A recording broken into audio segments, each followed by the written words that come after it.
There is a kind of waiting that no one teaches you how to do. It is not the waiting for traffic to move or for your coffee to cool down. It is the kind of waiting that sits in your chest and makes a home there, somewhere between hope and uncertainty, between what you remember and what you cannot yet see. And if you are here today, I suspect you know exactly the kind of waiting I am talking about. Maybe there is someone in your life who has been heavy on your heart lately. Someone whose name you have prayed more times than you can count.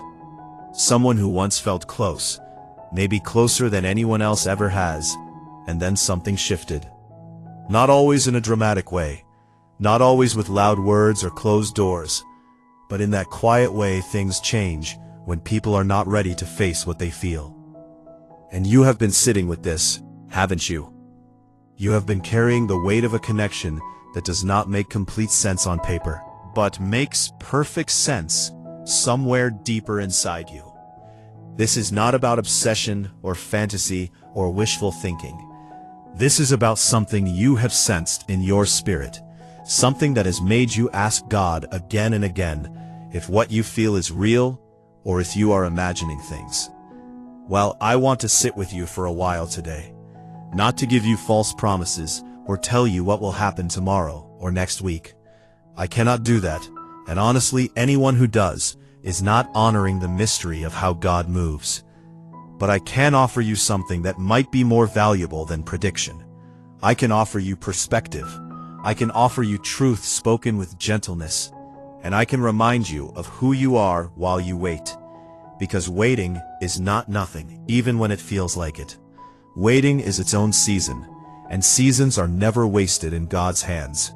Let me tell you about something I have observed over many years of walking with people. Through difficult seasons of the heart, there comes a point in some people's lives when the walls they have built start to crack. Not because someone forced them open, not because circumstances demanded it, but because something inside them becomes too honest to keep hiding behind old defenses. This cracking does not happen all at once. It is gradual, sometimes so slow that the person experiencing it does not fully recognize what is happening. They may wake up one morning feeling strangely unsettled for no reason they can explain. They may find themselves thinking about conversations from years ago and wondering why they said what they said or did what they did. They may start feeling uncomfortable with distractions that used to work perfectly well to numb them. This is what I would call a soul waking up, and it is one of the most sacred and uncomfortable processes a human being can go through. The Bible speaks of this in many ways, though not always with the words we might expect. In Ezekiel, God talks about removing hearts of stone and replacing them with hearts of flesh. Think about what that image means. A heart of stone is not a bad heart in the sense of being evil. It is a protected heart, a hardened heart, a heart that learned somewhere along the way that feeling too much was dangerous. And so it calcified. It became something that could survive, but not something that could fully live. When God begins the work of turning stone into flesh, it is not a painless process. Flesh feels. Flesh is vulnerable. Flesh remembers what stone tried to forget. And if there is someone in your life whose heart has been protected for a long time, protected by distance, by distraction, by denial, you may be witnessing the early stages of this transformation without even realizing it. They may not have called you anything at all, but something is shifting in them, and part of what is shifting involves you. Now, I want to pause here, because I know how easy it is to hear words like this and run too fast with them. Our hearts are hungry for resolution. We want the waiting to end. We want clarity, confirmation, a sign we can point to and say, yes, this is proof that what I feel is not in vain. But here is something I have learned, and I offer it to you not as discouragement, but as wisdom. The transformation happening in another person is not about you. It involves you, yes. You may be deeply connected to it, woven into the fabric of their awakening in ways neither of you fully understand. But what they are going through is between them and God. It is their stone becoming flesh. It is their reckoning with years of patterns that no longer serve them. It is their journey back to themselves, and ultimately, back to a Creator who has never stopped pursuing them. Your role right now is not to rush this. Your role is not to convince, persuade, chase, or prove. Your role is simply to remain who you have been becoming, to keep walking your own path with integrity, to keep tending to your own soul while trusting that God sees the full picture even when you only see fragments. This is perhaps the hardest spiritual discipline there is. To stay soft when you could harden, to stay open when you could close, to keep believing in the goodness of God when you cannot yet see how He is working. But I want you to know something important today. The fact that you are still here, still listening, still praying, still hoping despite everything you have been through, this says something profound about your character. It says you are not someone who gives up easily. It says your love is not shallow or convenient. Real connection, the kind worth having, does not follow a predictable script. And that matters. It matters more than you realize. Let me share a thought with you that might help put things in perspective. In the book of Ecclesiastes, there is a passage that speaks of seasons. A time to weep and a time to laugh. A time to mourn and a time to dance. A time to embrace and a time to refrain from embracing. We often read these verses and apply them to our own lives, thinking about the seasons we are personally walking through. But have you considered that the people we love are also walking through their own seasons, and their seasons do not always align with ours? This is one of the reasons relationships can be so complicated. It is not always that love is absent. Sometimes it is that two people are in different seasons, and what one person is ready to give, the other is not yet ready to receive. Is ready to face, the other is still learning how to look at. This is not failure. This is simply the reality of being human in a world where healing happens at different paces and in different ways. And if you are someone who has done your inner work, who has faced your shadows, who has gone through your own process of becoming more whole, it can be especially painful to watch someone you care about still wandering through the early stages of their own journey. You want to take their hand and lead them to where you are. You want to show them the view from the mountain you have climbed. But you cannot carry someone up a mountain. They have to find their own footing. They have to feel their own legs grow strong beneath them. And sometimes the most loving thing you can do is wait at a distance, not abandoning them in your heart, but not rushing them with your expectations either. This is a mature love. This is a patient love. This is the kind of love that Paul describes in 1 Corinthians. The love that is patient and kind, that does not insist on its own way, that bears all things, believes all things, hopes all things, endures all things. Notice that endurance is mentioned. Endurance implies difficulty. It implies a process that is not easy. But it also implies something worth enduring for. And only you can know, in the quiet of your own spirit, whether what you feel is worth this kind of patient endurance, or whether it is time to release and trust God with what comes next. I am not here to tell you which it is. That discernment is between you and the Lord. But what I can tell you is this.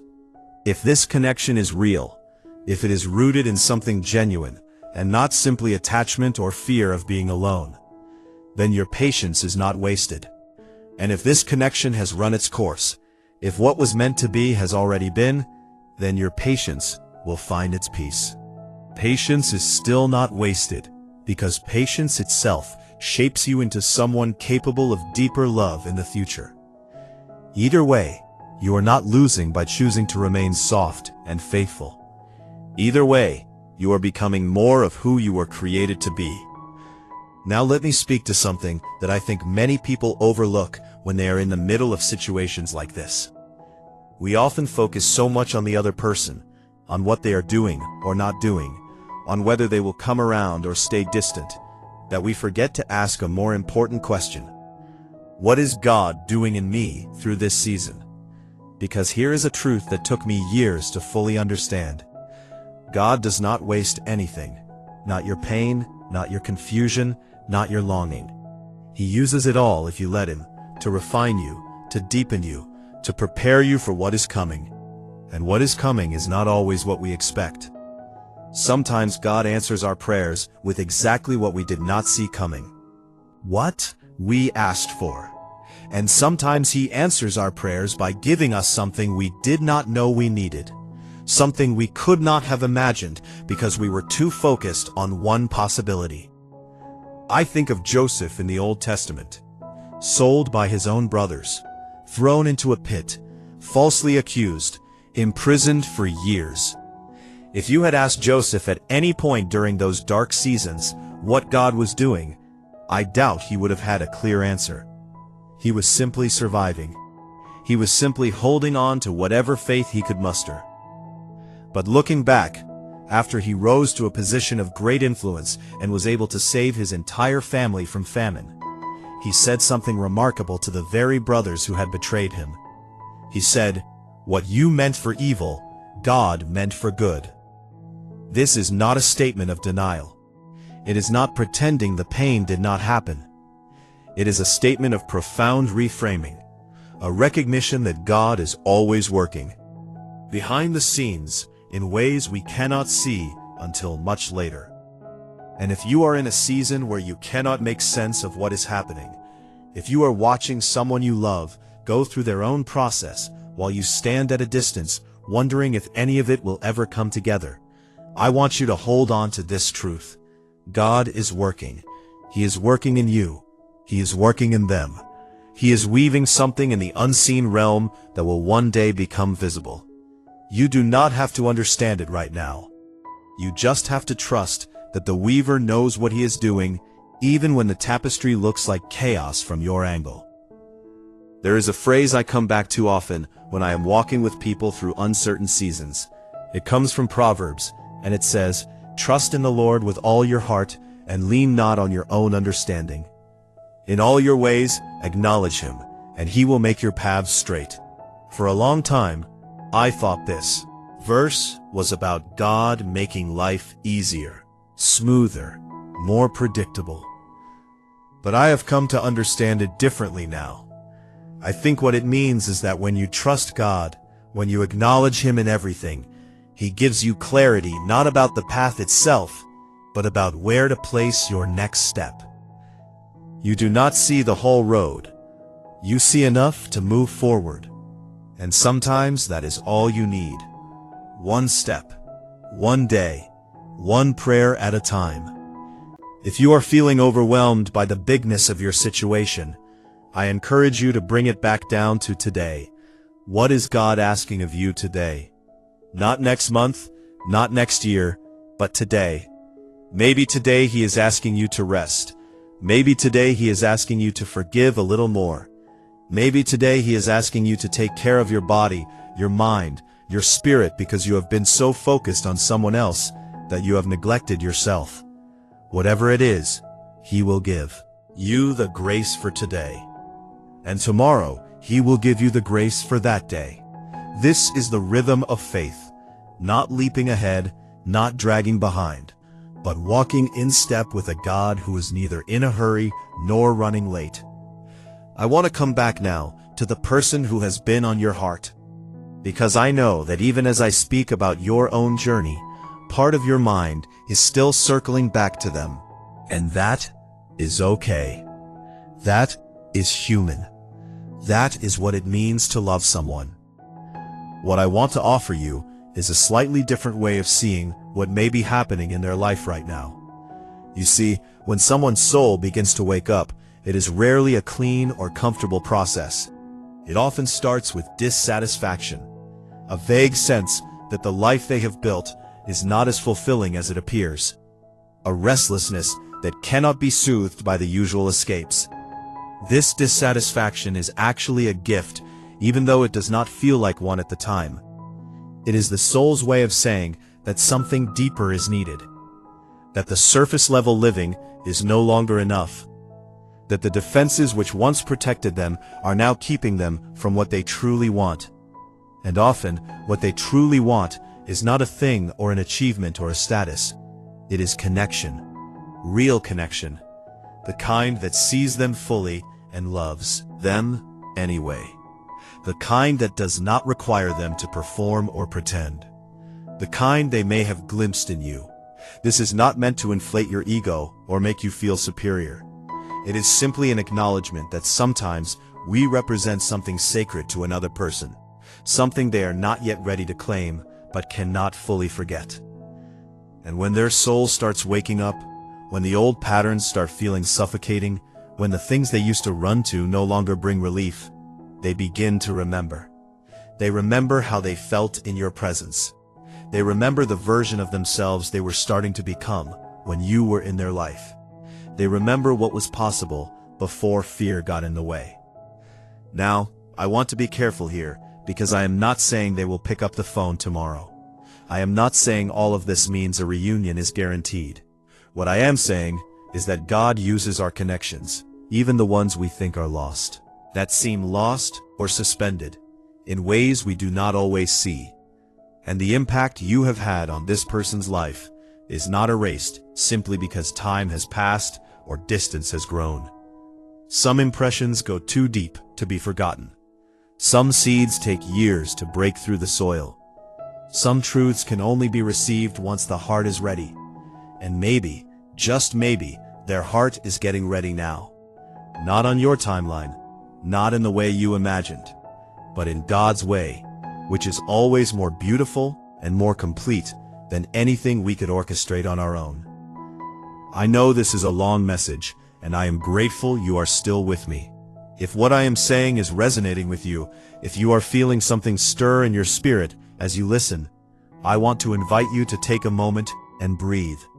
Not a shallow breath, but a deep one. The kind that reminds your nervous system that you are safe right now. That whatever happens in the future, you are held in this very moment. That God has not abandoned you. That your prayers have not gone unheard. Because I know how exhausting it can be to carry hope for a long time. I know how tempting it is to give up, to shut down, to protect yourself from further disappointment. But there is a difference between protecting yourself wisely and closing yourself off entirely. And I do not want you to close off. Not because I know what will happen, but because I know what closing off does to the soul. It shrinks us. It makes us smaller than we were meant to be. It trades the risk of pain for the certainty of numbness. And numbness, as safe as it feels, is not living. So I encourage you today to stay open. Not foolishly, not without boundaries, not in a way that allows anyone to mistreat you. But open in the way that says, I trust that something good is still possible, even if I do not know what form it will take. This is faith. Real faith. Not the faith that demands specific outcomes, but the faith that trusts God's character, even when His methods are unclear. And speaking of this channel, if you have found something here today that has encouraged you or given you something to think about, I want to gently invite you to subscribe to Angelic Light's channel. Not because I need numbers, but because there are more conversations like this one, more reflections, more moments of sitting together in the questions that matter most. And if you leave a comment, sharing what is on your heart, know that you are not shouting into a void. This is a community of people who are learning to wait well, to trust deeply, and to keep their hearts open, even when it is hard. Now, as we begin to bring this time to a close, I want to offer you a few final thoughts. Thoughts that I hope you will carry with you into the coming days. Remember that you are not responsible for another person's awakening. You can pray for them. You can love them from a distance. You can remain someone whose presence in their life was marked by grace. But you cannot force them to face what they are not ready to face. That is between them and God. And releasing that burden, the burden of trying to control or speed up their process, will give you more peace than you can imagine. Second, please remember to take care of yourself. I say this because people who love deeply often forget to love themselves. They pour so much energy into hoping for others, praying for others, carrying others in their hearts, that they neglect their own needs. But you are not meant to run on empty. You are not meant to sacrifice your well-being on the altar of someone else's process. So eat well, sleep well, move your body, spend time with people who remind you of your worth. Do the things that bring you joy, even small ones. You are allowed to live fully while you wait. In fact, living fully is the best thing you can do. Third, please remember that God sees you. I know this can sound like a simple platitude, but sit with it for a moment. The God who holds the universe in his hands, who knows the number of stars and calls them each by name, he sees you. He sees your late-night prayers. He sees the tears you have cried when no one was watching. He sees the strength it has taken to keep going when everything felt uncertain. And he is proud of you. Not because you are perfect, not because you have figured it all out, but because you are still here, still seeking, still trusting, still loving. That matters to him more than you know. And finally, please remember that this chapter is not the whole story. Whatever is happening now, whatever confusion or longing you are sitting with, it is not the end. There are pages yet to be written. There are seasons you have not yet entered. There is more to come, and some of what is coming will surprise you in the most beautiful ways. I cannot tell you exactly what that will look like. No one can. But I can tell you that the God who has brought you this far is not about to leave you now. He who began a good work in you, as Paul wrote to the Philippians, will carry it on to completion. Not halfway, not almost, to completion.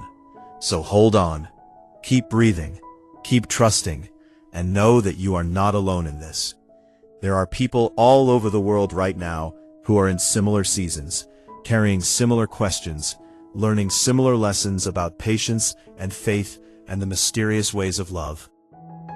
You are part of a larger story, a story that God is still writing. And when you look back one day, you see how all the pieces fit together. I believe you will understand why it had to unfold the way it did. Not because God wanted you to suffer, but because he was preparing something that required exactly this much time, exactly this much refinement, exactly this much trust. Let me close with a simple prayer, not a formula or a guarantee, but an honest reaching out to the one who holds us all.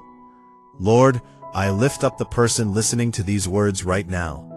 You know their name. You know their story. You know the face that has been on their mind and the questions that have been on their heart. Meet them where they are. Comfort them in the waiting. Give them strength for today and hope for tomorrow. And whatever you are doing, in their life and in the life of the one they are praying for, let it unfold in your perfect timing and in your perfect way. We trust you, even when we do not understand, even when it takes longer than we hoped. We trust that you are good, that you are working, and that you will not waste any of what we have been through. Thank you for hearing us. Thank you for being with us. Thank you for never letting go. Amen. Thank you for spending this time with me. I mean that sincerely. In a world that moves so fast, taking time to reflect, to seek, to open your heart to something deeper, that is no small thing.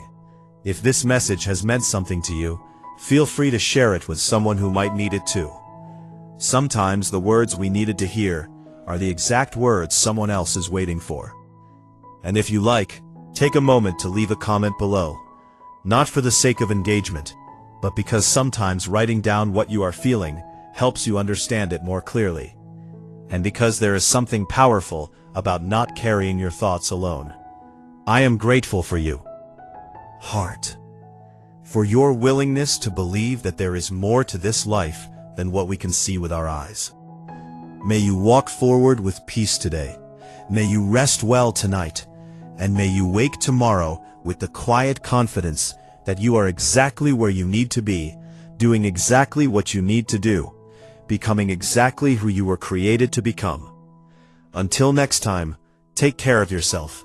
And remember, no matter how long the waiting feels, you are never waiting alone.